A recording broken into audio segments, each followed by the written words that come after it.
Hello, and welcome back to the Disciples of the Force podcast. We are your hosts, Spencer Silva. Sorry, it's been so long. I didn't think I got hosts out there. Host Spencer Silva, Spencer William Silva. I know his full name. Give him my social. And Austin Hyatt. It's 647. Are those the first three? 646? No. It's not. You're California. That's right. Spencer's from Cali, bro. Okay. We are covering the Acolyte, episode 8, and some other things. We do want to say this is being released 2 weeks after the release of episode 8 of the Acolyte. We did record a podcast the day after. We're either blaming our software or my stupidity for our failure to actually record that. It was a great podcast, so sorry you didn't get to hear it. Or maybe not sorry, whatever. It was a really good podcast, but I don't blame you. I blame Riverside. Thank you, man. Riverside. Now I'm getting YouTube ads for Riverside. I'm like, you guys they're really good at marketing because they make it sound like it's really, really good. Yeah. They're like, oh, professional editing and all at your fingertips. And I go into all these things. I'm like, it's good, but it is not what you're marketing. We pay a fortune for that stuff, man. Honestly, yeah. Whatever. Anyway. It's like $900 a month. It's $900 a month. So yeah, a lot has happened since we last recorded. Trump assassination attempt. That happened, yeah. Joseph Biden dropped out of the race. What else? The Olympics started. Ozempic is back. Ozempic is back and better than ever. I got an article today. Do you get Apple News? No. I need to figure out a way to turn that off. I don't subscribe. So they just send me clickbait, and I'm like, boom, I go. They want a payment. Anyway. I used to get it. I did turn it off. I don't remember what I did. Dang, I used to get it all the time. Anyway, the headline today was, what is Ozempic doing to your brain? I was like, what is Ozempic doing to people's brains? Let me find out. Real quick, standing for the Olympics, the U.S. is not doing good. 7th. Yeah, in gold. But we've got the most overall medals. We do. 30 overall. We got 13 silver, 12 bronze, but only a 5 in gold. Bummer. But here's the thing. Basketball's still going on, men's and women's. Soccer's still going on, which we always win women's. We'll see about this year. I thought you were going to say men's. I don't know about that. Men's is the furthest they've gone since the 2000 Olympics, though, which is great. Really? Okay. Oh, also, Utah got another Olympic bid since the last time we recorded, 2034. Big news, big nudes. Dude, I closed my office door today and watched the men's basketball match. Yeah. We won. So we're going to the quarterfinals for that. So track all that stuff too, which we dominated and hasn't happened. So we're going to pull ahead, man. I mean, every time I always like what? Every time I ever always? No, wait a minute. Every time I've checked the medals in the beginning, we always do. Like it's always this. Silver's high and everything's low, and then it's at the end where we pull through. You look at, I think China's in the lead right now. China. You look at what they're winning in. I don't want to win in that shit. It's like ping pong. Is that a stereotype? Sorry. No, you're right. It's ping pong, judo. Oh. Who cares about judo? And some swimming, which they're getting investigated for doping. So I don't care about their gold medals, bro. Yeah, I just clicked on them, and it's all about this doping. Yeah. Whoa. Wow. I didn't know that was a thing. See, when you're just off the radar like I am, dude, you just don't know these things. Spencer's offline, man. I'm not. I am linked into this stuff. So hopefully we brought you all up to speed. In other news, namely Star Wars news, what you tune into this podcast for, we've got 2 things, okay? The one thing is new Star Wars books are set to explore rebel politics. So a bunch of novelizations going to come out about that, and I think it's after the Reign of the Empire, which will be cool. That would be good. I do want to know what's going down. Yeah. That's something we've always been interested in. The sequel trilogy kind of ruined it for us by never giving us a glimpse into that. And so we're going to get to see it. And I mean, some of that's been rectified, like in Ahsoka. We saw a little bit of the New Republic and stuff. Building. Oh, but I don't want to know that. I want to see Star Wars fights and battles and stuff. Yeah. And that's good for you, but some of us enjoy it, man. Yeah. Good thing they're coming out in books so that those more. If it was a show, it wouldn't be very good. It's like Law and Order. I watched Presumed Innocent the other night. You should watch it. You'd like it. Harrison Ford. Heard of him. Han Solo. It's great. Heard of him. Okay. Another bit of news. I thought you could tell me more. Okay. No. I need to lock into Star Wars stuff. I feel like getting in front of this microphone, man, just energizes me to talk about useless crap. That, and I'm not talking about Star Wars. Oh, I thought you were. I was No, like, no. That's crazy, dude. Okay, Skeleton Crew, first look we get today. I thought it was a trailer. They're pictures. They're stills. They look pretty kitty and bad. I know I say that about everything. Every first look that ever comes out nowadays, I'm like, oh, that shit's going to suck. And I'm usually right. We got Max Rebo, dude. Max Rebo looking guy. I wish we could share our screen. Can we? We can. It never works. Let me try it. It just sometimes it freaks out. Doesn't work with video too well. Let me. Man, maybe images will be better. Okay. If you're on YouTube, you can look at this. This is coming from IGN.com. This is a first look here. We have Rim, Jod Nanawwood, KB, Neil, and Fern here in this picture. Fern? Yeah, let's see. KB and Fern on a speeder bike. Which one's Fern, are you thinking? Do you think it's the cyborg? She's got to have a name like KB. Yeah, it's true. You know, I don't know. Here's another one. This is kind of like, this is Goonies vibes right here. Yeah. Seeing this? The third one's the lights. Yeah. But I don't know. That Max Rebo chick just looks freaking weird, bro. It doesn't look, and I don't know, maybe when they animate it, it'll be a little better. Yeah. Like, I mean, it's practical for sure. Yeah. But I don't know how, yeah, I'm with you. It looks a little interesting. Whatever. Because it looks, the Max Rebo looking thing looks great on 4 out of 5. Yeah. 4 out of 5 on the fourth picture, so I meant. It does. That's certainly practical, what you're saying there. Yeah. This is a Stranger Things moment thing, right? Don't they have bikes in Stranger Things? Stranger Things? Yeah, they got back. That's really, honestly, that's like straight up. Looks Curly-headed kid yeah. on a bike. I mean, I just wish they were older. You've never said that before. Wait a minute. We'll probably just keep saying this, but the last time we recorded, we talked about child actors. Yes. That you didn't get to hear. And we talked about our dislike for them. Mm-hmm. One of the things that makes me nervous about this is that they're so young. Yeah. It'll be something. We'll see. We'll see. And here's Jude Law. What's the target audience with this? That's always a great question. What is the target audience with anything that Star Wars is producing nowadays? You know, because it's usually like, kids, adults, same time. But also, time out. Yeah. DreamWorks Pixar thing I was telling you about. Yeah. There's a podcast, Business Wars, if you want to hear it. It talks about the battle between DreamWorks and Pixar. Very cool. Talks about a lot of how Pixar did so good at making children and kids happy while watching their films. Right. And they talks about DreamWorks did the same thing, but they started doing the innuendos and a little bit dirty, going for the PG. Love that. It was really cool. Anyway. Yeah, who's this for? That's a great question. I'm thinking about the Acolyte. Initially, that was marketed as like a dark turn on Star Wars lore. So it seemed like it was towards adults, especially adults who liked like martial arts and violence. What it turned out to be was something completely different. And so this early, I don't know what we're going for. I've heard it compared to Stranger Things by people who are producing this. So whoever the Stranger Things audience is, I don't know, which is you. You and every effing person I knew in 2020. Have you seen season 6 of The Necromancer? What is that thing called? Necromancer. Death Eater? Talking about Bloons Tower Defense over there? What? Necromancer? Oh, yeah, Bloons Tower Defense. Yeah. What is that thing called? The flower head thing. Demigorgon. I mean, it's not. There's certain products out there. I know you know. Dude, they're... what, like the I need to go. I don't know, dude. You just said it. No, dude, there are some things that I will... That, Harry Potter and Stranger Things, I will never watch just so I can be the clueless boomer. I mean, you have to. Like, in your position, you have to watch them? No, you have to Oh, not. yeah. Like, because there's no sense of... Especially Harry Potter, like, why would you watch it now? Yeah, exactly. The rise you're going to get out of someone to say you didn't is going to be way better than just saying. I know, I love it, dude. Somebody made it. We were doing something over the weekend. Somebody made a Harry Potter reference, and I could honestly say I didn't get it.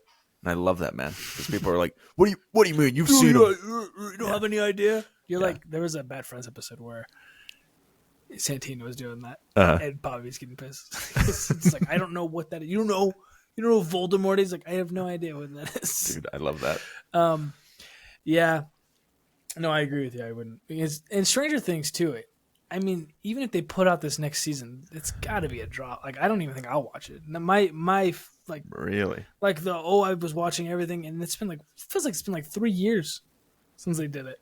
It has been. Okay. Wasn't it 2020? Yeah. It was almost 5 years ago, wasn't it?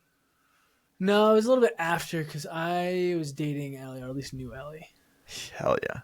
Hell yeah. Might have been 2022 then. Yeah. But either way, it's coming up on 3 years. Time. But like the hype, I mean, I said it now. I'm definitely gonna watch it because what else am I gonna do? You watch every TV show ever made, dude. Yeah, that's my whole goal is to have that catalog totally booked. Hell yeah.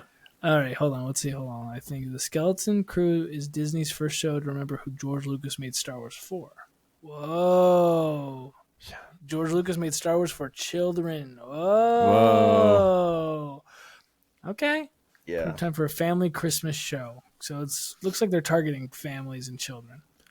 Yeah, well, George Lucas targeted children with sexy ass Harrison Ford and Mark Hamill and Carrie Fisher, who's also hot. I don't want some. I'm not okay. I've turned into a Star Wars hater, and I hate myself. But I'm just saying, like articles like that are so. They come from such like a. Can't think of the word. It comes from like a lazy place. It's like, well, yeah, of course, Star Wars was always for kids. George Lucas has said that, all the toys and all that stuff. Mm-hmm. Let's put kids in this show and say like it's an homage to what George was doing all that. Yeah, George made it for kids, but it was also like adult themes and stuff. So we'll see. We'll have to see. And like, what are we groundbreaking? Yeah, it was really groundbreaking. Yeah, I don't know. Let's see. Let's just read this 3 bullet point summary. Skeleton Crew emphasizes childlike wonder, reflecting George Lucas's original vision for Star Wars as a story for kids. The show breaks from recent Star Wars trends by focusing on young viewers and their sense of adventure. Well, that's not really breaking the trend. Yeah. Have they ever seen what's that kid show that they have for Star Wars with Yoda? Dang. He Young Jedi Adventures or something. Yeah, I think that's it. I think it's just Young okay. Jedi. Yeah. And then released around Christmas, Skeleton Crew may include nods to Life Day, offering a unique and family. That's a speculation. That's a speculation. I would be hella down for that. I'm bitching about how it's not going to work for me, but they throw in Life Day there, and I'm down. You're like, whoa, wait a minute. That'd be crazy. Okay, well that'll be sick. I'll be seated in the theater on Christmas Day for that. Just kidding. I'll be at Nosferatu getting my socks blown off, bro. I could say something else. What? That is something slurping related. All right, let's keep going. Okay, yeah, let's keep going. Sorry, hey, we're a little rough. I usually have 2 podcasts going. I quit my other podcast. And so I'm a little slow this week. It's been a couple weeks for Spencer as well. So yeah, sorry. Especially just getting back into the groove is hard. Yeah, dude. But hey, we're at a unique advantage this week because we're a couple of weeks removed from the final episode of The Acolyte. So we can talk about it, kind of how we're feeling now. Whereas day of, I feel like I was a little hyped for some things.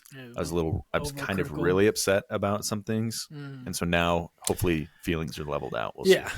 And maybe they're not. Maybe we feel exactly the same and we don't change. I haven't revisited the episode, neither has Spencer, and I haven't revisited my notes. So we'll see if I'm still feeling. You'll probably hear a lot of what is this in reference to? Why did I write this? Yeah, exactly. That might be it. But they hear that every episode, dude, because we're morons. The Acolyte. Yeah, we don't know what we wrote. The Acolyte, self-titled The Acolyte. That's the name of the episode, right? The Acolyte. Hell yeah. Can't even remember. Okay. I think. So my first note I had in here, and I really am trying to remember, but I do remember that I cringed out when it said, "See you in hell, Jedi." Not because of the line, just the line delivery was brutal. Yeah. I thought about this after we recorded the podcast. It's not the first time we've heard "See you in hell" in Star Wars. Han Solo, as he's riding off on his womp womp. What is that thing called? Womp womp. Son of a gun. Tauntaun. Jeez. In Empire Strikes Back, they're like, "You'll freeze out there." He's like, "Well, then I'll see you in hell." Killer. This, "See you in hell, Jedi."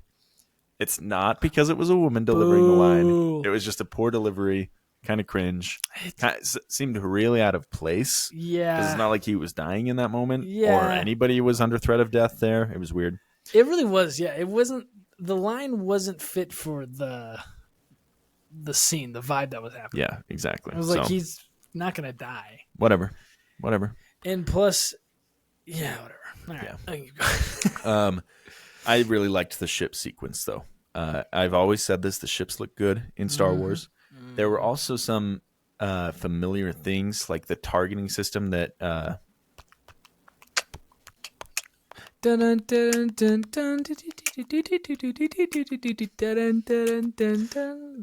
can't remember his name. Luke? Who? Okay. The targeting system that Luke uses, the guy in this episode. Oh, we're talking about uses something very similar. It's Soul. Holy cow. I was thinking like moon, different extraterrestrial body. My bad. Celestial body, I should say, not extraterrestrial.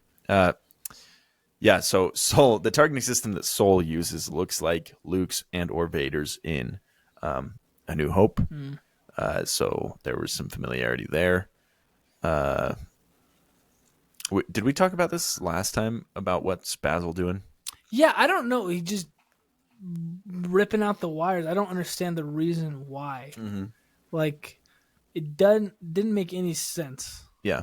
I still, even after 2 weeks, I'm like, why was he just doing it to sabotage? I was thinking maybe he has like just really high ethical standards, because before he was like not defending May, or like trying to bring her in, and then it's like, oh, why is he doing this 180 against Soul? But maybe he's just like, I do what's right all the time. What's right. You know? I'm just here to make sure you guys play by the rules.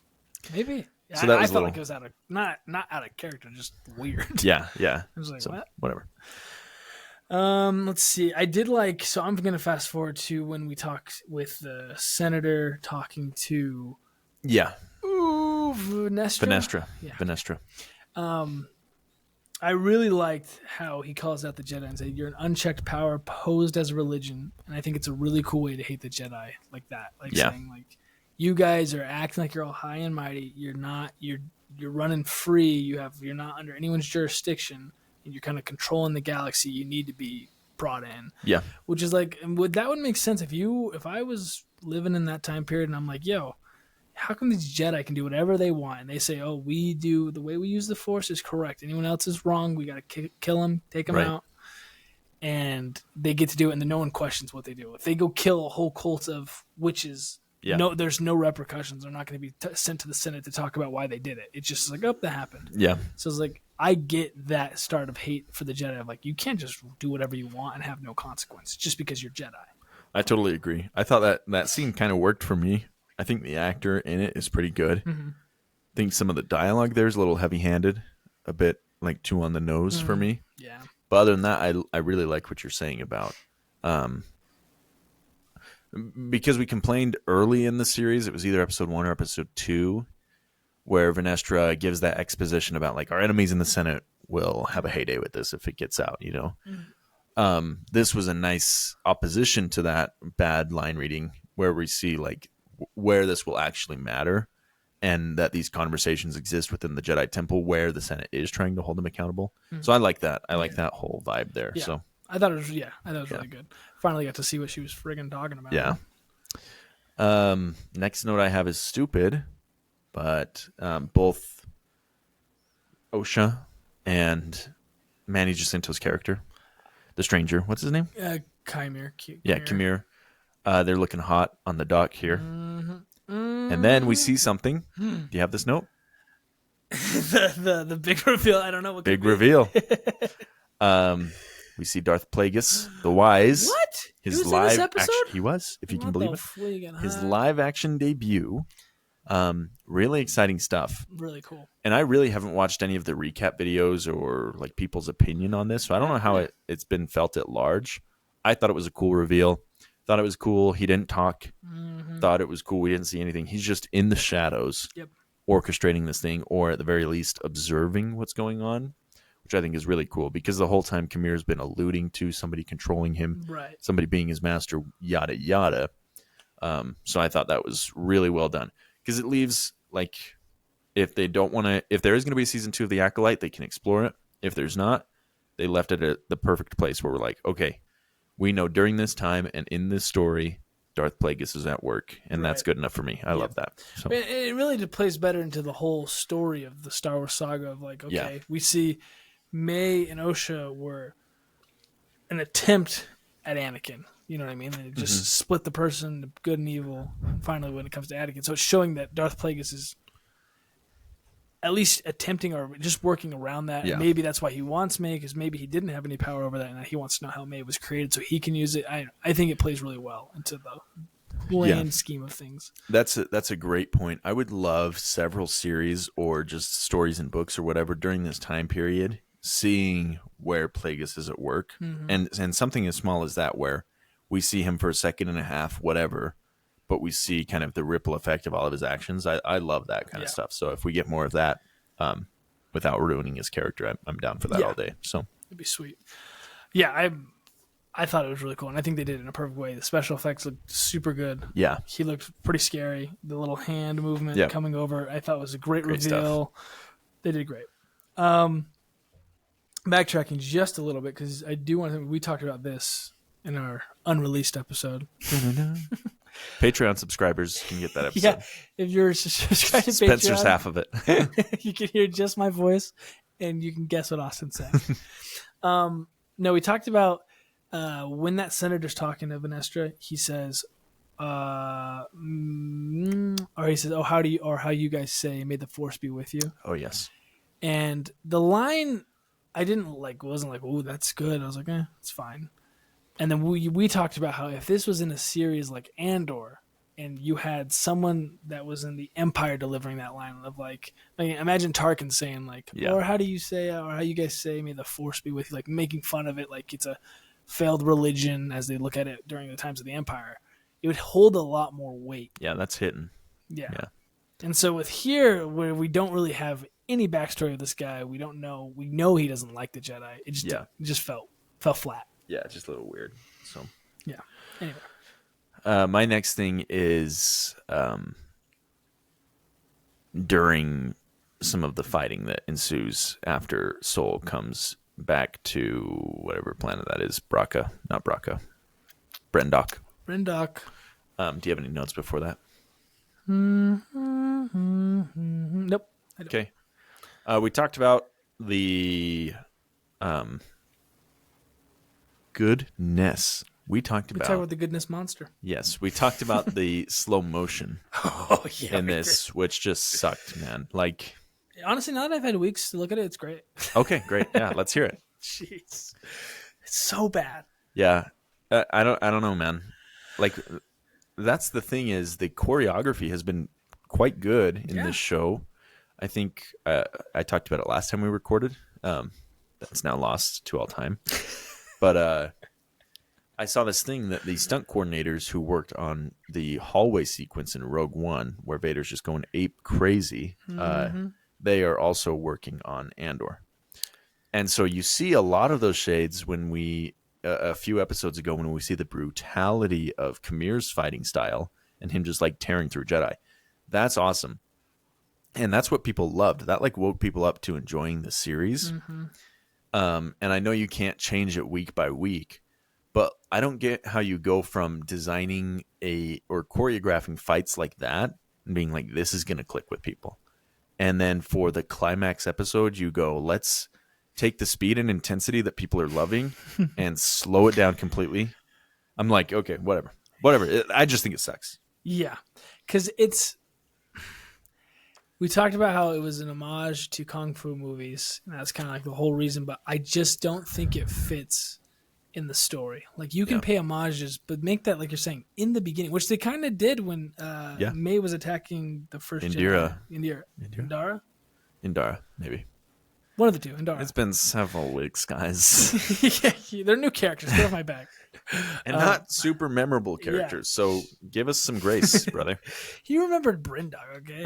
Yeah.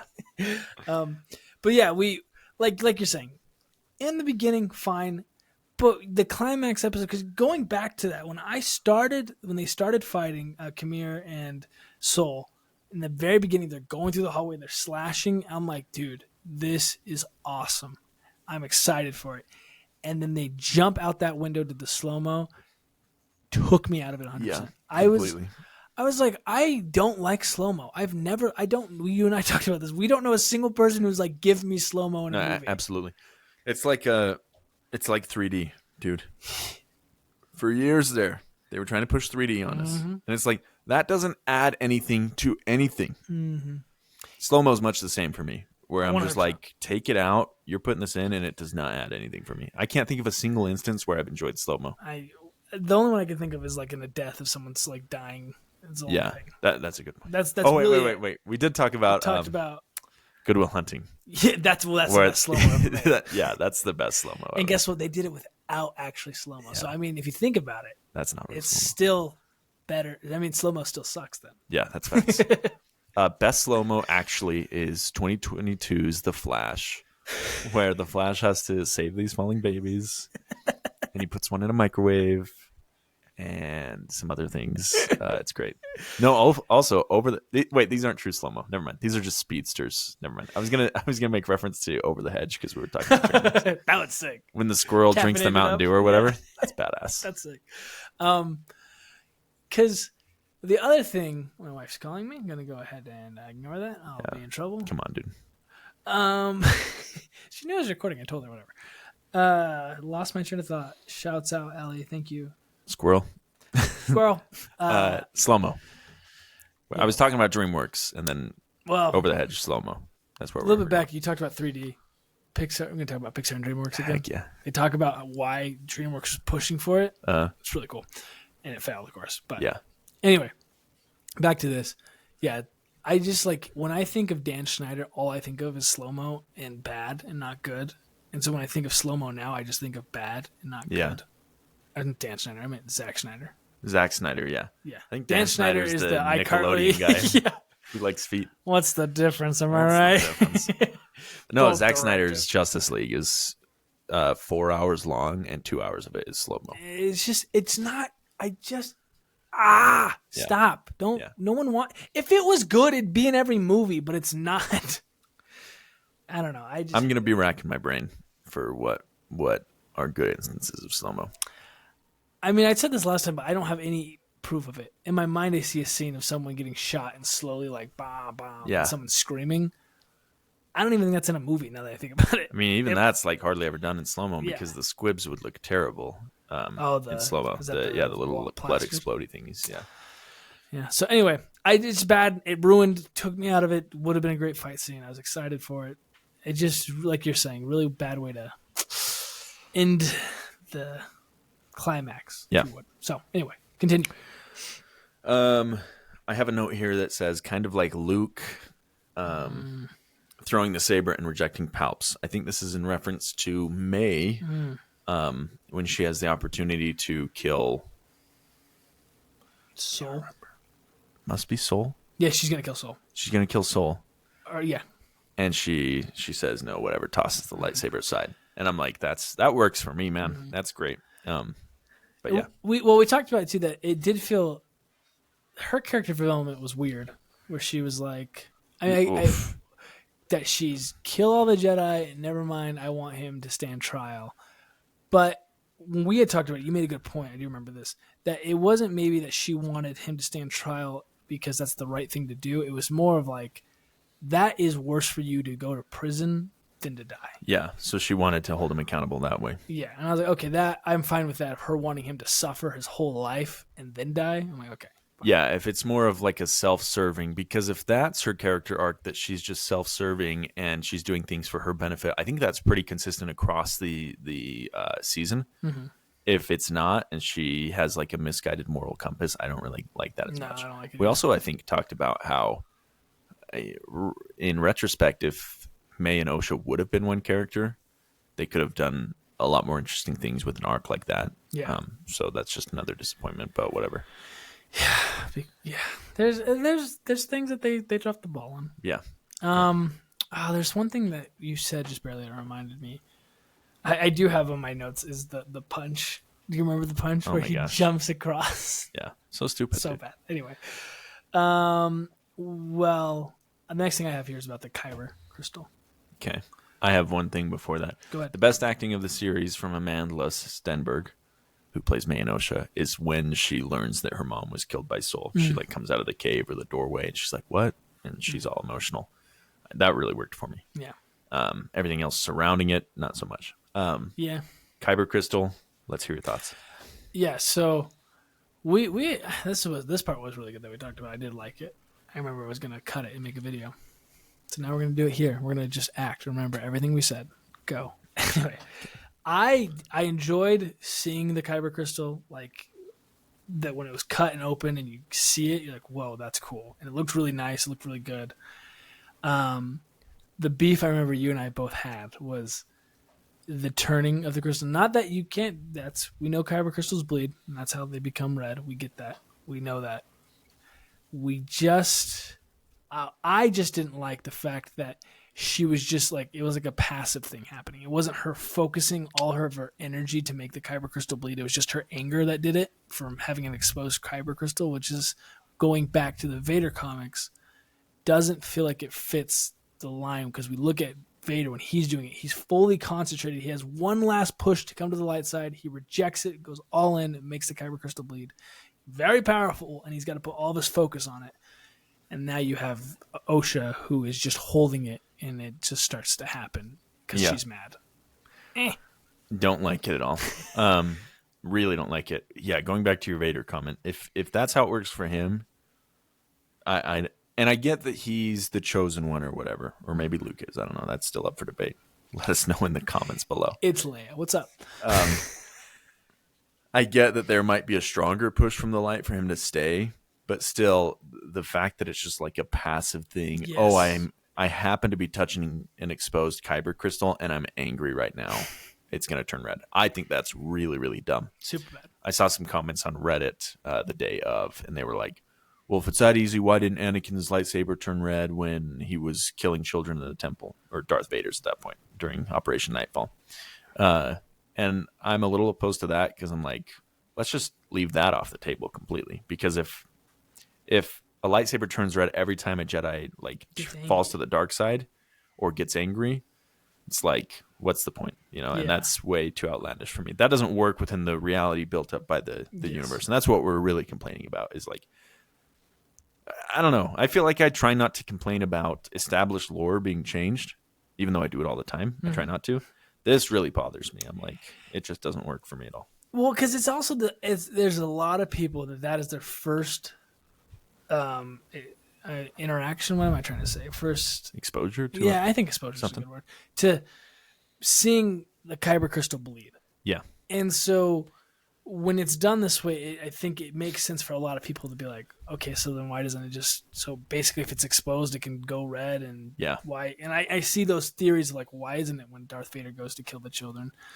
So and I get that. And I don't know, but I will say this. I'll put some good. I do like the visual effects. I thought was good with it, and I did actually really like seeing the blue and the red kind of fight. Yeah, going back and forth. Which I mean, I don't think it'd be like that, but whatever. Yeah, it did look cool, and that's just kind of how I feel about it. I'm there for that, and that's like the whole story of the sequel trilogy. Is it's beautiful, looks great. Mm-hmm. Everything else, narratively, it's just not there. So, and that is the story of Disney. Yeah, straight up. It's just, and if you listen to the DreamWorks Pixar, that's a big thing they talk about is like Disney stomping on Pixar's creativity. Which, and I think that fits here. It's just like when you get into a bigger, and that's why a lot of Pixar people did not want to get bought by Disney because of how they are, where there just becomes executives coming in and saying, no, this. And we're seeing that with Star Wars. We see with the sequels that things just get pushed down and you lose a lot of creativity and you just go to put this Star Wars movie out so we make billions of dollars. Dude, it's happening in real time currently, still happening. Disney announced an initiative earlier this year saying we're going to divert funds from new and creative ideas to reiterating on established IPs. So for example, Inside Out 2 it's not part of that initiative specifically, but it's now the highest grossing animated movie ever, Inside Out 2, and that's a sequel to an IP they already had. So in the future, they're doubling down on this. They're not introducing new movies like Turning Red or Soul or Luca or Encanto. They're just going to be rechurning out everything. And there will be some of that still, but of course, most of it. Yeah, which is just terrible. It's not. It's just like, how far can you go? I mean, Yeah. I love Toy Story. We got 4 of them. I think there's a fifth one. Fifth one coming out. Like, it's in the works. That it's just like, okay, we get it. I want to see something else. But it is funny you say that, because I think about earlier Disney. There are so many sequels that I did not know existed. Pocahontas 2, Little Mermaid 3. Well, yeah, that's the other thing. I was listening to a podcast, and one of the hosts was like, "Man, it's a shame that there's no straight to DVD or straight to video movies anymore," which was like Lion King 1.5 or Pocahontas 2. And the other co-host made a good point. He was like, they're just Netflix movies now, or they're Disney Plus movies now, Disney Plus exclusives. That's true. Which, I mean, to that point, talking Disney again, Moana 2 is coming out in December. That was initially supposed to be a Disney limited series, but they realized they need to get more income, and they can reiterate on an IP, release a sequel, and get box office funds. So it's just kind of crazy that, anyway, that's one tangent of like Disney's mismanagement and them having to double down on somebody else's ideas, which sucks. But it plays into this because it's just the fact that Disney, I mean, at the end, we've talked about it multiple times. Disney is a corporation. They're there to make money. That is what they want to do. They're a business. They're going to do everything they can. And when like listening to the business war stuff, you just really see that. Like, they don't look at it as a project of like people putting blood, sweat, and tears. They look at it as, okay, how much money is this going to get us? And if it's not enough, then I want to axe it. Yeah. Which, I mean, it sucks as fans of something, because you're like, you want good quality content. But I look through the scope of Disney. It's like, okay, let's put out the Acolyte. Okay, it's kind of a creative project, but then I was going to say, but they don't give it that much funding. But they did. Yeah. They gave it a lot of funding. Yeah. So maybe I might take a step back from what I'm saying. What I'm just trying to say is Disney's here to make money. And in that process, you're going to lose a lot of creativity. Yeah. That's and it goes back to mismanagement of funds. And this is a deeper issue, but I think it's relevant here. For example, last year around this time, Godzilla -1 was released in American theaters. I haven't had the pleasure of seeing it. I know you have. It's a good movie. I've heard it's great. The visual effects were, great as well. Yeah. Good to great. Not anything spectacular. But the budget was less than 1/10 of the budget for Ant-Man Quantumania, for example. And Ant-Man Quantumania looks like visual effects throw up, And so there was this debate, or this discussion, this discourse online of like, Disney might be like a money laundering thing. Like, where are these funds going if somebody who has a passion for something can produce so much with so little, and Disney's just throwing this money at the wall and getting this terrible result? Yeah. And at a certain point, like if I'm Bob Iger, the CEO of Disney, I'm looking at that and I'm being like, this is a complete waste of money. How can we, rather than pivoting away from stories, away from like what we're about, how can we just streamline that kind of stuff? I don't know. We're not executives, obviously. We're two dudes with a podcast, but I just think it's really shameful. Yeah, I mean, it is. It really is. Because I think what Disney can do, I mean, they have the content on their streaming platform. I feel like if I were them, I would just add it up. Like when I'm saying, just put a bunch of ads on your hit, like on hit stuff that people are watching. Put ads on, and then if I'm releasing a movie in theaters, and then a month later I bring it to Disney Plus, put ads on it again. Yeah. And only the people with the premium don't, so you make even more money. I don't know. That's what I would do. I would just stick to ads. People hate that. But for them, they know they have people on their platform to watch it. Like, I think about my little nephews.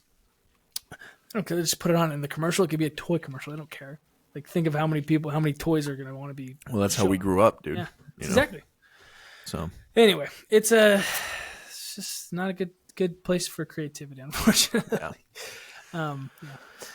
So the Star Wars Acolyte. I have 2 more notes on this, and then I'm done. Go ahead. What do you have? I'll say mine real quick. Yeah, you say I yours. do like the idea of Soul being like the scapegoat for all of this controversy. I think that is a neat ending that I can live with. Yeah, I love it. Also, I mean, his character was a complicated character, and I kind of enjoyed the way he was written. So him being a scapegoat and being blamed for a lot of these things, some of which he was actually responsible for, I think is a fitting end for him. So I enjoyed that. I did too. I loved the story of in the like seriously we've talked about this before, but the story I really do love. Yeah, I think the execution is bad in a lot of parts, but the fact that we see Soul how caring and how much he wants to help Osha, and he even wants to help May, but he's got to make the decision, and then he lives with that decision. So he really doesn't want Osha to fail because he's got to live with the guilt that he basically killed her sister right. and her mom, but no one knows that, right? And he goes through and he's trying so hard, and then in the end he saves Osha, and then he lies. He decides to lie because everyone's like, we just have to lie about what happened. We'll just say May did it. She's dead. She's the scapegoat. Right. And then in the end, he has to become the scapegoat. I think it's really fun, and I just I don't know. I just love that he was a good guy and he tried his best, and he didn't make the right decisions. Yeah, that's a great point. Unfortunately, and in the end, it was all put on him, even though he was really trying to make it right. You know. Yeah. And I think it serves a greater point in the like overall narrative of the hubris of the Jedi, the like the shortcomings of the Jedi, in that they have somebody who is morally good, who has the best of intentions, and he's still a victim to their system. Yeah. You know. That's true. He failed. So, he was a genuine good guy. But that's a good point. Let's go back to Obi-Wan. Mm-hmm. A really good guy, and in the end, he gets screwed over. It doesn't matter. He's got to go live in exile on a planet. Yeah. So it's like the Jedi, in the end, fall apart and screw some people over. Yeah, absolutely. So I do, yeah. I love that ending. Also, I have something about Force Echoes, which is like that's the first live action we've seen of Force Echoes, right? When she walks up and she can hear the. I think so. I think it's the first live action. Anyway, that was cool. Looks like it's set for season 2. Yeah. I don't know. There's still no word on it, right? I doubt it's going to be greenlit. I don't think it's going to happen. But you and I talked about how we wouldn't be mad if a comic came out of explaining what's going on. If there was a comic, I would get behind it. I don't know, man. Initial reports, it's really hard with streaming services because they're never crystal clear about their earnings. But initial reports was episode 1 of this was the highest streaming episode of anything on Disney Plus. So maybe that's enough to push them in that direction. I think they would need a huge overhaul, but again, they don't really care about what we want or anything. No, yeah. I just don't know how you can't do Plagueis in a series. Yeah. You can't. I don't know. You can't do that. I think the Adventures of Khmer and Osha would be cool because they're going to be making love. Yeah, it's gonna be sick. Rated R, baby. TVMA. Oh man, you're getting me. So I'd be okay with something like that, where maybe they're trying to, I don't know, Khmer thinks he can do it on his own, and he's trying to bring Osha on as his apprentice, forsake Plagueis, and like be a Sith on his own. Yeah. And then Plagueis and Palps or Tenebris or whoever it is during this time has to come and put that down. I would enjoy that. That'd be really good. But again, I don't want our first full introduction to Plagueis. Of course, we get a cameo here, but like fleshed out story in live action, I don't want that to be a Disney Plus show, especially the Acolyte. Yeah, it's a really good point. I want that. If I'm getting that, I want it to be a movie. Yeah. Of high production. Yeah. I mean, a series could work if it's like season 1 and 2 of The Mandalorian, like they're or Andor. Yeah, that vein wouldn't really work for the Sith, I don't think. I don't know, but I don't know you could make it work. We shouldn't discount it, but at the same time, they cannot continue on this path through the Acolyte telling that story. I 100% agree. It's just so funny that season 3 of The Mandalorian and this. Like when you say that, though, the way I see the special effects and everything just looks the same to me. Of just like it just wasn't amazing. And then you say 1 and 2 in Andor. Yeah. And it's just a different league. It's crazy. Completely different. It's insane. Yeah. It's like Disney, you had it. And this is what I hope Disney does. I hope they look at the huge people come to watch the first episode, so they go, okay, this IP has a lot of power. Of course, it's Star Wars, but we're seeing that now. So maybe oh, we had a huge drop off. Why did that happen? Yeah, that would be awesome. I would love that. Yeah. Then they get some like real oversight on it. Yeah. I think Leslie Headland has the potential to be a good storyteller. Mm-hmm. Obviously, like this is a cool story. It's just a little half baked. Yeah. And maybe that's too many cooks in the kitchen. I don't know what that comes out to be, but like I would be okay with her heading something as long as there's more oversight or more. I don't know how it all works. So it's hard because we talked about with Dave, like we know he's over it, but what is he greenlighting? What is he just being like, okay, it's fine, just do it, do whatever you want? Because yeah, the last part of this. Yeah. So let's hop into that. Yeah. There's a Yoda cameo at the end. What? Very brief. That was I thought it was Grogu. Dude. It's Grogu. It's the back of Yoda's head. I hated it. I'm like, whatever. Actually, now I hated it in the moment. 2 weeks later, I'm like, I don't care. Yeah. Obviously, we know Yoda's in charge. Right. I feel like it's a little fan servicey to do. Like, I just hate, and Marvel ruined this for me. They're like last second glimpse of exactly something you love, and it's like, whoa, and it's just such a cheap trick. I hate that. Yeah. And I did see a criticism of Dave Filoni because somebody was like, how's Dave signing off on all of this? Somebody was like, we give Dave a little bit too much credit for, obviously he's given us so much of Star Wars that we love, the Clone Wars, the Mandalorian, things like that. But at the end of the day, he's a good storyteller who likes playing with his toys, is what the Redditor said. Mm-hmm. Plays with his toys. And that is to say, you throw a cameo or two in there, it might get greenlit by Dave, you know? And initial reporting said this show was a Star Wars show with no cameos. That's what Leslie Headland initially said 6 months to a year ago. And so what maybe happened was initial screenings or initial testing said people weren't liking it, and somebody up top was like, throw a couple characters in there that we love and know, and it might do better. So I don't know how it all happened, but at the end of the day, I really don't like the Yoda cameo just because it feels cheap to me.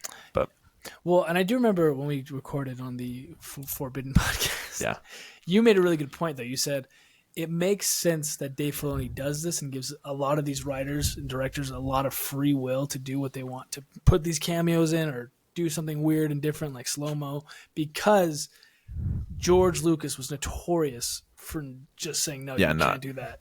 I want it this way. Literally, we talk about in Empire Strikes Back, he literally basically directed in the end. Yeah. He was over his shoulder there every day because he wanted it his way. So imagine knowing that of him, bringing Dave Filoni to be under him and that, it's going to be the same vibe. So it's like, I think Dave, this is what Austin said, this is coming from me. Sure. It's very good. Thanks. That he is letting them have more experience and doing what they want than he had when he was in their position. Yeah. Yeah. I almost said that's a great point. That would come out really cocky. Yeah, though. You got a good point. But I remember thinking this. I don't remember if I said it. But that's part of the reason Marvel is going in the wrong direction, is because Kevin Feige, well, it was initially seen as such a positive that Kevin Feige had such control of the overall story of this interconnected universe. It started turning into this thing where good directors didn't want to sign on to this because it was like directing a big TV show, because there was no decisions being made other than from Kevin Feige. So like, I get where another Disney property, Star Wars, wants to have somebody who lets people make creative decisions. And I think a lot of them are positive. It's hard to say. This is a big step away from conventional Star Wars, this series, which I invite and I enjoy. But it's just like, you need somebody who's competent and kind of has a real direction to do that. Yeah. And I just feel like we kind of missed the mark on that. Yeah, I agree. I think with this, especially a project like this, it's like, what is the point of the story? Yeah. Where is it heading? Like, I know we say we want to break away, but and that's fine to break away from the saga, the Skywalker saga, which we didn't in the end, because we have cameos that show it's going into the Skywalker saga. Yeah, that's and a great point. If you have a direction and you stick to it, then it's good. But this just felt like, here it is. This is a story that's happening, which is fine. But even in that story that is happening, it just didn't feel like we got anywhere. You know, like we did, but we didn't. Mm-hmm. My last thing I do want to say with Yoda, I will give them credit that they didn't have him speak and they didn't show his face. Mm-hmm. I did like that. I liked it because I feel like if he would have spoken, like, but I like you're saying, I do like, because of course we know Yoda's at the top, But I do like it kind of puts this little, dark side to Yoda of like, oh, he definitely had to hide this because Mundi, Yeah. he says the Sith have been dead for a millennium. So either he's lying or Yoda helps in this whole like, hey, we're wrapping this up. Don't tell anyone about it. I think that's a great point I hadn't put any thought into. Mm-hmm. The fact that we now know Yoda is privy to this situation and hides it for presumably hundreds of years, over 100 years, that's really cool. And that goes a long way in telling his story near the end of the Jedi Order. Mm-hmm. That goes a long way in explaining why he feels so much guilt and has to go into exile on Dagobah. I really appreciate that. And I think that's a great point. I hadn't even thought about that. Yeah. Yeah, because it adds more weight to the end of like, dude, if I would have just told people that, there was some Sith. Yeah, and how many more decisions did he make like that in the 700 years he was headmaster, or head of the Jedi Order? So, I don't know. And like I'm saying, like in a comic, if you take that and you show me that storyline along with Khmer and Osha. Yeah. Cool. And also the last thing we never talked about was May getting her mind wiped. Oh, yes, yeah. I don't remember if I liked it or hated it. In my mind, I'm indifferent to it. It's whatever. Yeah, whatever. So, that happened. She doesn't remember. Yeah, so I think what we're going to do going forward, Spencer's going to rewatch this whole series and then give us a 1 hour report on it. Yeah. How it is the second time around. Just kidding. I'll do what you wanted to do. I'll do the subtitles. Okay, that'll be great. Yeah. I'll let you know if it's better. I'll do it. I think this should all go to this experience watching through this series taught me there are stories like this all throughout Star Wars in print, like the books, the High Republic books and the comic books and things like that I would really enjoy, that doesn't have the bad production value, doesn't have the bad acting, doesn't have the bad direction, just has solid stories. Maybe I haven't looked into a lot of them. I've only read the one. So that taught me, like, hey, if I want more good content from Star Wars, I can't really rely on the shows as of right now. As of today, I cannot. So I need to, like, bury myself in those books and see what's there. No, I think that's a good point because you can't get let down in a story if you read it. Like, because you can build it the way you want it. You see the line delivery that it's being done. Yeah. I've never read something in a book and been like, oh, that's so bad line delivery. Sure. Can't. It doesn't exist. Yeah. Because it's your mind if it's bad. But, and going to what you're saying about the High Republic books, from what I've heard, they sound amazing of like how the story is being told. Like you get the present time, and the next books that come out were future. Yeah. Or not future, past. Sorry, they're in the past, right. And then you come back in the third for the future. Right. And it builds it all together because you need to know all that information. And the fact that like there's Jedi stranded, just the whole concept sounds really cool. Sounds great. Yeah. But like you're saying, if it was a movie or a TV show, would it be as good? Probably not. Yeah. So I don't know. So, okay. Any other closing thoughts? That's all I got. Okay. Well, thank you for listening. Thank you for being patient with us. Again, sorry it's been 2 weeks. Sorry that we're not really on our A game today because of that. Sorry about it. Please let us know what you want us to cover going forward. We are going to take some breaks and be a little bit slower on production in the off season. We want to do movies. We talked about that. We might revisit some of the shows. And we'd love to do like a listener-led episode. If you have any ideas on what you want to do. Awesome. So, yeah, anything else? And we're going to be, I think we're going to play, or maybe just have a segment of the Trivial Pursuit questions. We have the brand, not the brand new one, but the newest Trivial Pursuit. So It's got all the sequels and everything. Okay. Could be good. Pumped for that. So stay tuned. Okay. Well, with that, thank you for being a disciple of the Force.